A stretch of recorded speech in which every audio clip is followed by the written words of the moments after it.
Hey guys, welcome to Brian's Garage. Today I'm going to show you how to change the rear O2 sensor. That'd be I don't know what it says. Maybe it's bank 2 or something. It can't be bank 2 because it's a 4-cylinder. Anyway, it's the rear O2 sensor. This is a common problem on these cars. And it doesn't have to be painful. I'll show you how to do it. First you want to put it up on jack stands or up on ramps like I got here. Then we're going to come back and I'll show you where it's at. It is back in. Well, you can see I've already unplugged well, this ain't really going to work out very well. Let me see if I can zoom in a little bit. See it right back here. This one right here. All right, so I just pulled this. There's a button on this. See if I can zoom in. Yeah, sort of. Anyway, there's a button right here.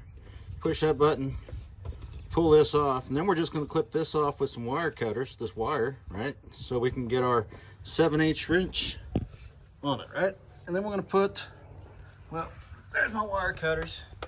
There's my O2 sensor. We'll put this box end 7/8 wrench on there, right?